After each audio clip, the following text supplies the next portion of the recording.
If something was particularly good, we would just slightly embellish it.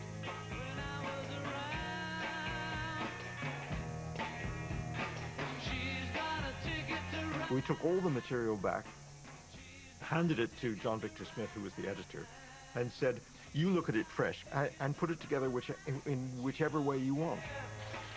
And his first cut, we finally changed no more than 3 shots. The only thing I added was we had some telegraph wires which were ugly, and I thought, well, we can't get rid of them because this was before any electronic means of painting something out. So we just came up with the idea of putting the notes from the song on it. And I think that there were 2 other suggestions, but other than that, the film just fell into place. It was one of those wonderful sequences that it cut itself. It's a great thing seeing all of you fellas together again. Some records that you will be including in the new film. Can you reveal them to us? I can't. You can't? I'd like to. How many songs can you tell us that will be in the film? I reckon it'll be about 6 or 7. 6 or 7. George Harrison right now. George, any songs in the future that are coming up that you're personally going to be featured on the vocal? Well, just recently, just before we come out here, we recorded a few, you know, quite a lot of songs for the film, about 6 or 7 actually, yeah. And I'm singing on some of them, but as yet we don't know what's going to be in the film and what's going to be on the LP or anything. How are you going to be able to work them? I'm sure that y'all have probably already seen the script. It's very tricky, but it works, I think. The songs were videos, you know, because I do believe that about Richard Lester, that he was, in a sense, initiated the video filming song technique, you know, in those movies that a lot of people copied later on. When I started pop videos in the late 70s, the images that were floating around my head were from sort of Beatles look and the jump frames that are in Help, where you pop people around the frame. We did all that, and really, I suppose that was a good mirror of what had gone before.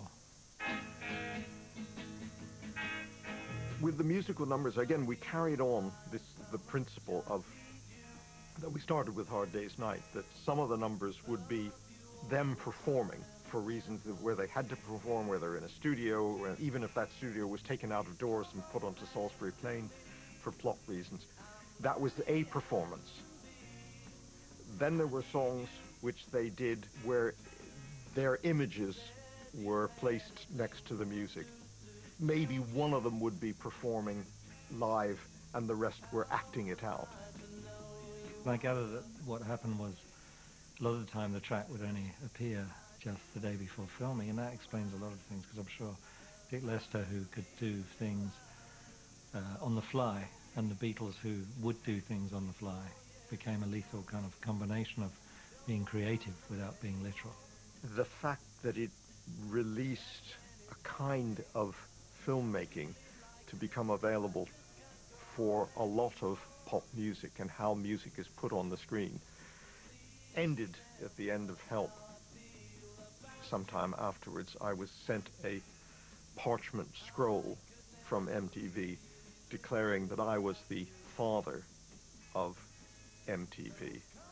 And I think it's an old line of mine, but probably worth repeating, is that I immediately cabled back and demanded a blood test.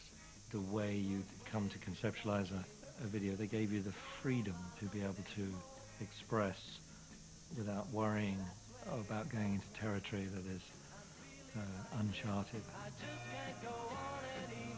Some of the sequences were easier than others to do because by using Salisbury Plain, we were in a military area and there was nobody getting in the way. There was nobody getting into shot and having to stop filming, or there were no police saying, you can't shoot there, you're causing a disturbance, go away, which happened right through Hard Day's Night and through a lot of Help.